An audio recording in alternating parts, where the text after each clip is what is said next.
First time one's blossomed on the property.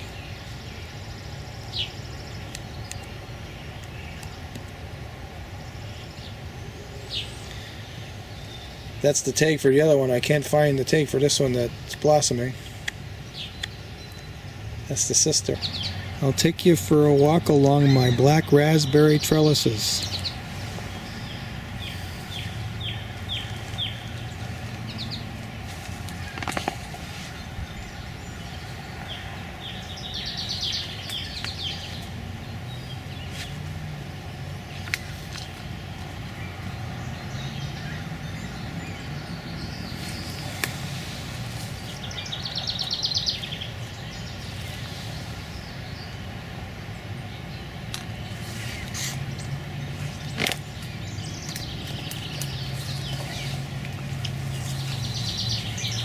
They look so nice and fresh after a rain.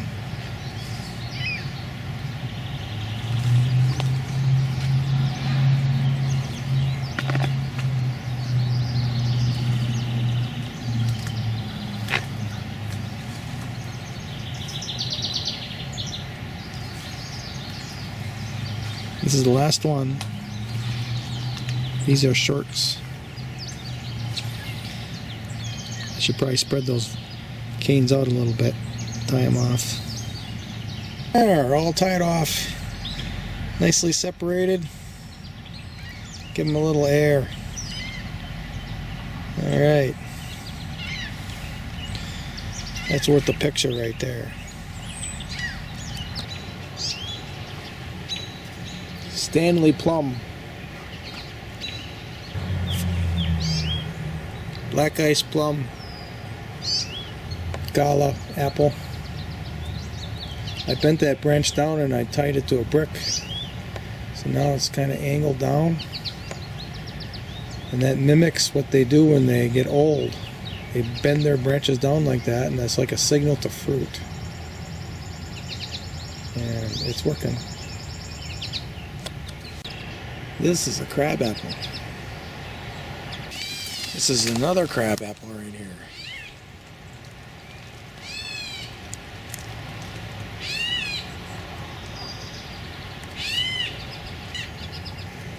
These little tiny blossoms are Chickasaw plums.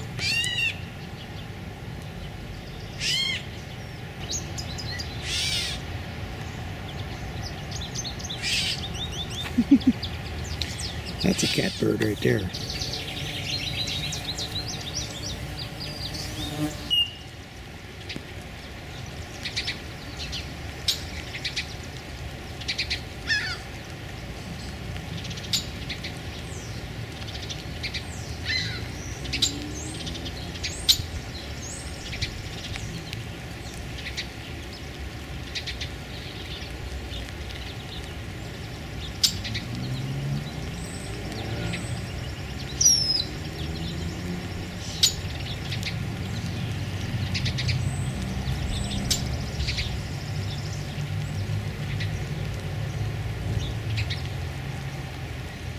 Be grabbing insects or pollinators.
Is holding on to that rainwater. That's kind of neat.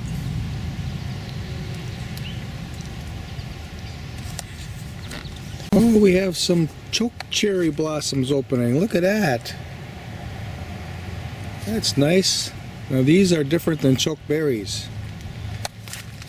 This is actually a tree. I used to pick these when I was a kid with my grandmother. Aronia.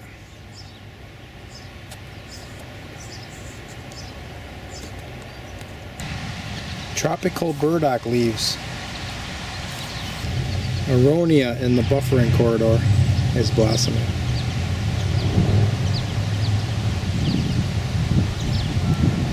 Well, this is interesting. I'm trialing bush beans with the Yacon. You can see the beans are already popping. Those are loft house landrace bush beans.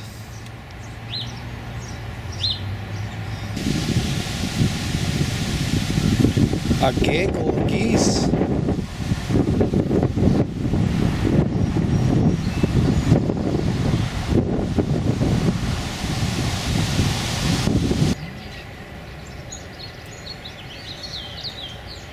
That's where the hawks have been getting them, down back that way.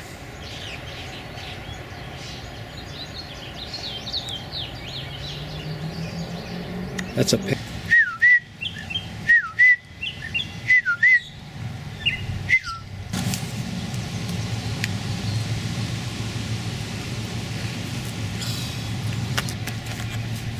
So the pawpaw leaves are out.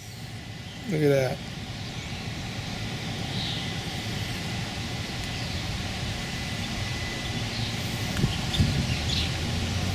But I don't see any blossoms.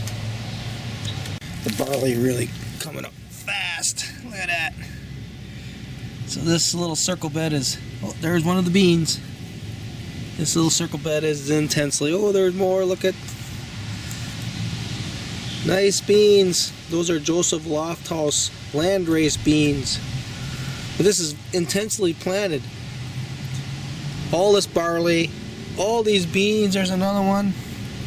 Skirret and climbing peas on the edge. Oh, it's going to be a tangled up mess. We'll see if it grows a crop. I think the barley's pretty certain because it's quick. The skirret I might have to prune a little bit to allow the beans and the barley a little space, maybe. But the skirret will grow a crop too. I know that because I had a plant up north that the deer were eating like crazy, and it still had really nice roots on it. So this is a really good experiment here. Over here, I had garlic and horseradish growing here, but it's starting to get shaded out pretty good by this Mayday tree, the peach tree. And shade is a real good spot to hold compost that's finished. So after I get done sifting, actually as I'm sifting, all the larger material that I have, I'm going to put in here. Looks like there is a little sun coming in here at noon, but that's only because this peach tree hasn't leafed out yet. But I can always put a little straw on top. It's an out of the way place, and it's right here, right at the center location of my permaculture design. It'll be easy access, just a perfect spot. That's what I'm going to do. I've got this little circle bed here nestled into the food forest area, and in it I planted these lupini, and they've come up pretty quickly. This one here doesn't look that great. The other four look pretty nice.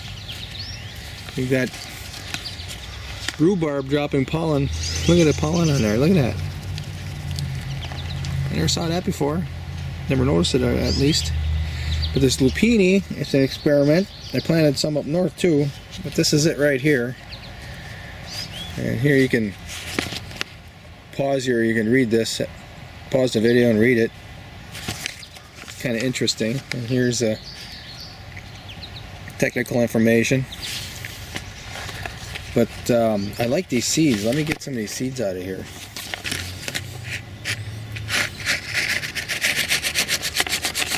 So that's what the lupini seeds look like. Isn't that interesting? Looks like it's got some real meat to it.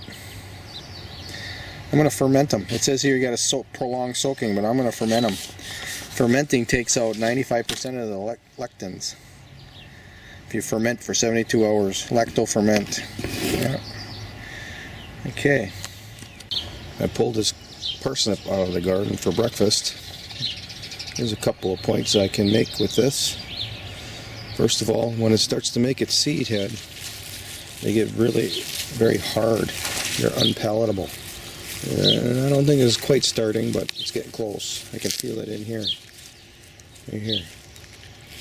So it's time to pick it. Either that or let it go to seed, but these are hybrid, so I don't know what they're going to make. And I've got plenty of seed stored up anyway. And another point is look at all these hairnet roots. You don't get these if you're using synthetic fertilizer. These are the roots that bring nutrition into the plants. When you use synthetic fertilizer, all you get is a big taproot, a couple little hairnet roots. What that synthetic fertilizer is designed to do is to get the plants to suck up a lot of water. And they get that little bit of nutrient with that water, and that's what it takes for them to grow. But then, not having hairnet roots, the plant has a lot less nutrition. So I'm going to clean this up, chop it up with some spring onions and a couple of chicken eggs, and eat some breakfast. Mr. Colonel approves. Alright, that's a nice parsnip. Way more than I need. Oh, what a good breakfast I'm about to have.